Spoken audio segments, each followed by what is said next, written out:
अस्सलाम वालेकुम। 9th class अदफ़ा chemistry का सेकंड लेक्चर है। हम जनरल प्रॉपर्टीज़ ऑफ गैसेस पढ़ रहे थे कि अगर कोई मैटर गैसेस स्टेट में होता है तो उसके अंदर क्या क्या जनरल फिजिकल प्रॉपर्टीज़ आती हैं। ठीक है, हमने फर्स्ट 3 तो पढ़ ली थी प्रेशर तक। अब हम 4th पढ़ेंगे कंप्रेसिबिलिटी। गैसेस की एक बहुत वाज़ेह खसूसियत होती है कि they can be compressed. Compressibility क्या होता है? किस चीज़ को कंप्रेस करने का क्या मतलब होता है? अगर उस चीज़ के ऊपर प्रेशर अप्लाई किया जाए, ठीक है, उस पर फोर्स लगाई जाए तो वो सिकुड़ जाए, वो कम जगह ले, ठीक है, पहले से कम जगह पे आ जाए, उसको हम उसका वॉल्यूम रिड्यूस हो जाए उस प्रेशर की वजह से, तो हम इसे कहते हैं कि वो कंप्रेस हो गई है। ठीक है, तो आप इसको डिफाइन कैसे करोगे? The ability to occupy less volume under pressure. ठीक है, तो गैसेस आर हाईली कंप्रेसिबल, यानी जब भी गैसेस के ऊपर कोई प्रेशर अप्लाई होता है, कोई एक्सटर्नल प्रेशर होता है गैसेस के ऊपर, तो गैसेस ने पहले जितना वॉल्यूम लिया होता है, सपोज करो कि ये कंटेनर है, इसमें एक गैस फिल्ड हुई है। ठीक, अगर आप इसके ऊपर वेट रख दो, ज़्यादा वेट रख दो, डबल ट्रिपल कर दो आप वेट को, तो इसका जो ये पिस्टन है, जो इसकी लिड है, कवर है, वो अगर मूवेबल हो तो वो इसको अंदर दबा दे। जैसे हम इंजेक्शन को नहीं प्रेस करते, बिल्कुल वैसे ये अंदर की तरफ मूव करेगा। तो क्या होगा? आपने क्या अप्लाई किया? प्रेशर, एक्सटर्नल प्रेशर अप्लाई किया गैस के ऊपर। ठीक है, इस तरह से सपोज गैस के मॉलिक्यूल्स इस तरह दूर दूर थे, एक दूसरे से फैले हुए थे इस पूरे वॉल्यूम में, तो ये जो पूरा था that was the volume of this gas. ठीक, अब होगा क्या? ये इतनी जगह घेर रही थी ना, जब आपने प्रेशर अप्लाई कर दिया तो क्या हुआ कि उस प्रेशर की वजह से इस गैस का जो वॉल्यूम है वो रिड्यूस हो गया। गैस मॉलिक्यूल्स एक दूसरे के क्लोज आ गए, इनके दरमियान जो एयर स्पेसेस थी वो कम हो गई, एक दूसरे के करीब आ गई। ठीक है, तो अब वही अमाउंट ऑफ गैस है जो कि स्प्रेड हुए हुए थे मॉलिक्यूल्स, वो सब एक दूसरे के करीब आ गए, कंप्रेस हो गए। तो अब वही गैस उससे लेस वॉल्यूम पर है। ठीक है, ठीक, तो कंप्रेसिबिलिटी की समझ आई आपको? Compressibility is the ability to occupy less volume when an external pressure is applied और when it is under pressure. ठीक है, तो गैसेज आर, आपने बता दें, गैसेज आर हाईली कंप्रेसिबल, बहुत ज़्यादा कंप्रेसिबल होते हैं, यानी कि जितना भी प्रेशर लगाओ वो अपना वॉल्यूम बहुत कम कर लेते हैं। ठीक है, और इसकी रीज़न मैंने आपको क्या बताई है? Because gas molecules are far apart from each other, वो एक दूसरे से बहुत दूर दूर होते हैं। ये जो दो मॉलिक्यूल हैं, इन दो के दरमियान बहुत ज़्यादा गैप होता है। ठीक है, तो जब आप इसको प्रेस करोगे तो इसमें से जो एक्स्ट्रा एयर है वो सब निकल जाएगी, ये जो एम्प्टी स्पेस है वो सारी निकल जाएगी, एक दूसरे के करीब आ जाएंगे। जो इतनी जगह ले रहे थे वो इतनी सी जगह पे आ जाएंगे, तो गैस कंप्रेस हो गई। ठीक, तो आपने याद रखना है कि सिर्फ गैसेज ही कंप्रेस हो सकती हैं। कंप्रेसिबिलिटी ना तो सॉलिड्स की होती है ना लिक्विड्स की होती है, तो ये सिर्फ स्पेशली गैसेज की प्रॉपर्टी है that they can occupy less volume under pressure. ठीक है, अगर इस तरह से क्वेश्चन आ जाए कि सॉलिड्स या लिक्विड्स कंप्रेस क्यों नहीं हो सकते, तो उसकी आप ये रीज़न दोगे कि सॉलिड और लिक्विड का फिक्स वॉल्यूम होता है। जब हमने डेफिनेशन देखी थी सॉलिड और लिक्विड स्टेट की, तो उसमें हमने ये मेंशन किया था कि solid and liquid state have fix volume, उनका वॉल्यूम चेंज नहीं हो सकता, इसलिए वो कंप्रेस नहीं हो सकते। नेक्स्ट प्रॉपर्टी है mobility. Mobility is the ability of anything to move. ठीक है,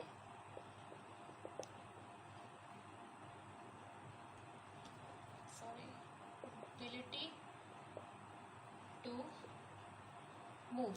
ठीक, अब गैस के मॉलिक्यूल्स मूव करते हैं या नहीं? गैस के मॉलिक्यूल्स हर वक्त कॉन्टिन्यूस और रैंडम मोशन में होते हैं। ठीक है, अगर तो किसी गैस किसी कंटेनर में भी इंक्लोज्ड है, तब भी गैस के मॉलिक्यूल्स हर वक्त रैंडमली मूव कर रहे होंगे। ठीक है, इनकी मोशन बहुत फास्ट होगी और हर वक्त रैंडम मोशन में होंगे, बेतरतीब सी मोशन में होंगे। जैसे ये मॉलिक्यूल अगर यहाँ मूव कर रहा है, यहाँ किसी और मॉलिक्यूल से टकरा गया तो ये उधर को मूव कर जाएगा। ठीक है, उसके बाद यहाँ किसी से टकरा गया तो फिर ये भी डायरेक्शन चेंज कर लेगा। ये मूव करते रहते हैं और हर वक्त कोलिजन करते हैं, रैंडमली और कॉन्टीन्यूसली ये मूव करते रहते हैं, कभी स्टॉप नहीं होते, क्योंकि इनके दरम्यान बहुत सी एयर स्पेसिस हैं, तो इन्हें ये इन्वायरमेंट से जितनी भी एनर्जी एब्जॉर्ब करते हैं वो सारी एनर्जी मूवमेंट में लगाते रहते हैं, ठीक है। तो गैसेज आर मोबाइल नेचर, यानी they are able to move, इनके मॉलिक्यूल्स जो है वो उनकी मोबिलिटी बहुत हाई है। अच्छा, मोबिलिटी क्यों हाई है? Because gas molecules have very high kinetic energy. Kinetic energy कौन सी एनर्जी होती है? The energy due to which a body moves. कोई भी बॉडी जो मूव कर रही है, जिस एनर्जी की वजह से मूव कर रही है, that energy is called kinetic energy, ठीक है। जो एनर्जी से मूव करा रही है वो काइनेटिक एनर्जी है, ठीक। तो गैस मॉलिक्यूल्स की बहुत हाई काइनेटिक एनर्जी होती है, लिक्विड और सॉलिड दोनों से ज़्यादा हाई होती है, इसलिए गैसेज आर हाईली मोबाइल, ठीक है, या their mobility is very high, ठीक। लास्ट प्रॉपर्टी है डेंसिटी। गैसेस की डेंसिटी भी इन्हें बाकी स्टेट ऑफ मैटर से डिस्टिंग्विश करती है। कैसे? गैसेस की डेंसिटी बहुत लो होती है। अब डेंसिटी क्या चीज़ है? डेंसिटी वो प्रॉपर्टी है किसी सब्सटेंस की, किसी मैटर की, जो उसके मास और उसके वॉल्यूम की रेशो से हमें पता चलती है। यानी एक मैटर है, उसका कितना मास है और कितने वॉल्यूम में आता है वो मास, ठीक है, ठीक। तो डेंसिटी को हम स्मॉल डी से रिप्रेजेंट करते हैं and it is called mass per unit volume. Density is defined as the mass per unit volume. Mass of a substance per unit volume of that substance. ठीक है।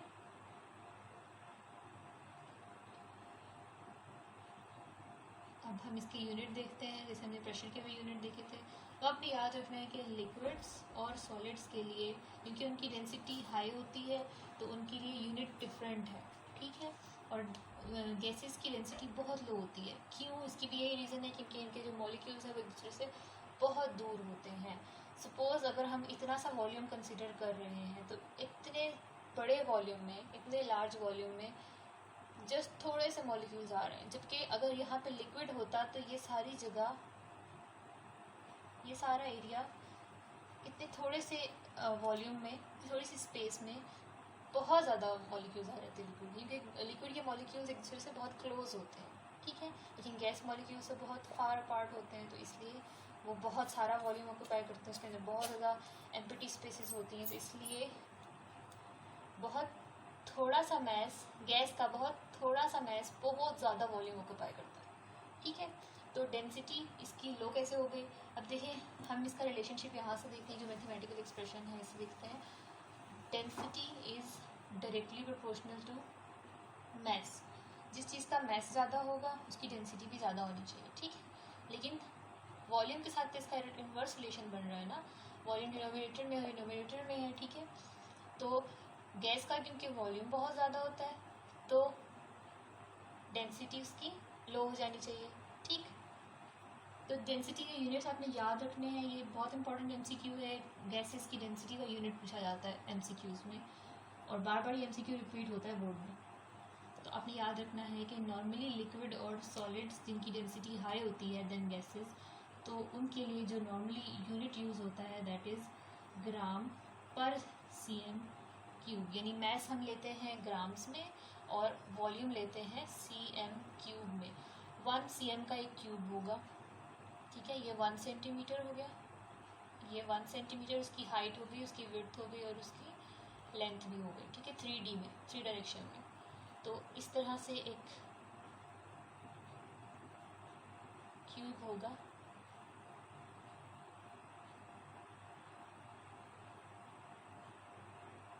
ठीक है।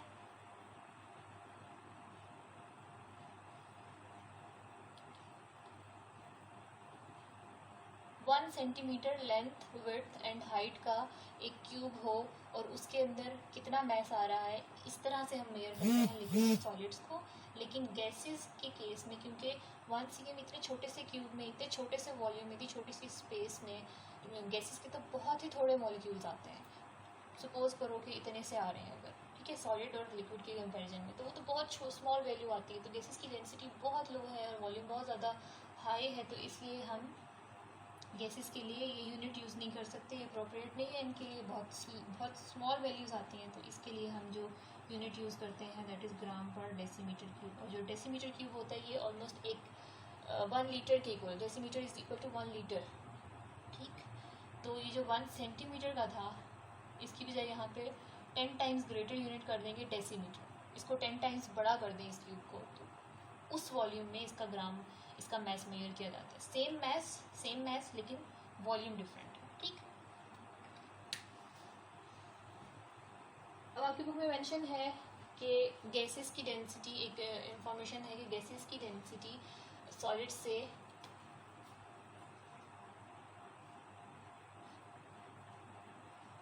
1000 times greater होती है। ठीक, कितना होती है? 1000 टाइम्स ग्रेटर होती है। सॉरी गैसेस की स्मॉल होती है सॉलिड और लिक्विड से 1000 टाइम्स। अगर गैसेस की डेंसिटी, इसको आप ऐसे इसको इमेजिन करो कि गैसेस की जो डेंसिटी है, एक गैस की जो डेंसिटी है उसको आप 1000 टाइम्स इंक्रीज करोगे तो वो सेम अमाउंट ऑफ लिक्विड और सॉलिड, सेम मैस, अगर दोनों का हम सेम मैस रखें तो उसको गैस की डेंसिटी को 1000 से मल्टीप्लाई करोगे तो वो लिक्विड और सॉलिड के इक्वल आएगी। ठीक, तो इनकी डेंसिटी में इतना फ़र्क होता है, ये आपने याद रखना है 1000 टाइम्स। ये भी MCQs में आ जाता है। एक और चीज़ है कि गैस की डेंसिटी चेंज हो सकती है अगर हम टेम्परेचर चेंज करें। टेम्परेचर क्या है? Is a source of energy, heat energy. ठीक, अगर किसी बॉडी का आप टेम्परेचर इंक्रीज कर रहे हो तो आप क्या कर रहे हो? उसको एनर्जी प्रोवाइड कर रहे हो ना, एक्स्ट्रा एनर्जी प्रोवाइड कर रहे हो, हीट एनर्जी प्रोवाइड कर रहे हो। तो क्या होगा? उसके मॉलिक्यूल्स एनर्जी एब्जॉर्ब करेंगे और एक्साइटेड हो जाएंगे और बहुत ज़्यादा फास्ट मोशन शो करेंगे। ठीक, तो गैसेस क्योंकि कंप्रेसिबल हैं और एक्सपेंड भी हो सकती हैं, अगर कंप्रेस होते हैं तो एक्सपेंड भी हो सकती हैं। ठीक, तो जब टेम्परेचर हाई होता है तो गैस मॉलिक्यूल्स की एनर्जी बहुत हाई हो जाती है और गैस मॉलिक्यूल्स की काइनेटिक एनर्जी हाई हो जाती है। इसका क्या मतलब है कि उनकी मूवमेंट बहुत ज़्यादा फास्ट हो जाती है। तो अगर वो बहुत ज़्यादा फास्ट मूव करेंगे तो एक दूसरे से टकरा कर वो दूर दूर जाएंगे, एक दूसरे पर प्रेशर एक्सर्ट करेंगे ना, फोर्स लगाएंगे तो दूर दूर जाएंगे। ठीक, और जिस कंटेनर में वो गैस होगी उसकी वॉल्स पे भी प्रेशर अप्लाई करेंगे। ठीक है, तो गैसेस की जो डेंसिटी है वो टेम्परेचर के इंक्रीज होने की वजह से मज़ीद डिक्रीज हो जाती है। ठीक है, ऐसा क्यों?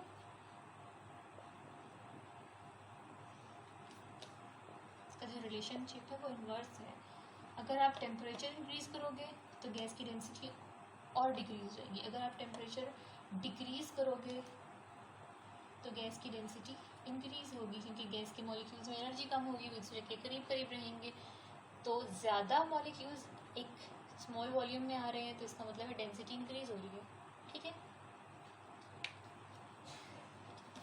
गैसेस की प्रॉपर्टीज़ हमने इतनी पढ़नी थी और मैंने आपको प्रीवियस लेक्चर में एक रिलेशनशिप याद करने को कहा था, प्रेशर वाला। अब हम पेज नंबर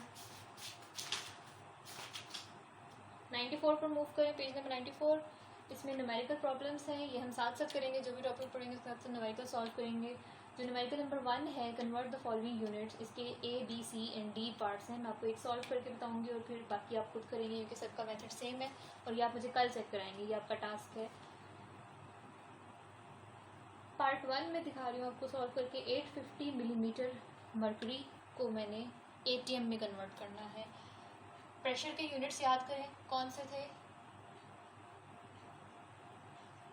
1 ATM किसके इक्वल था और वो सारे रिकॉल करो जब तक मैं डाटा लिखती हूँ यहाँ पे।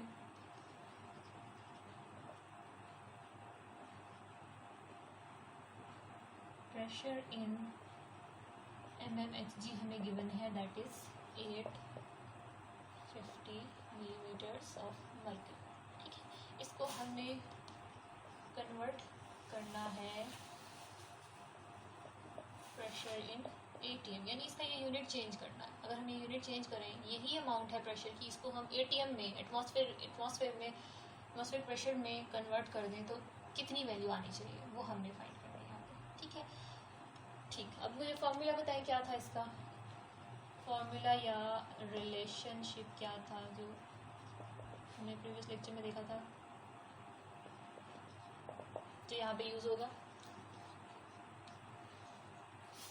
1 ATM is equals to 760 millimetres of Hg, यही था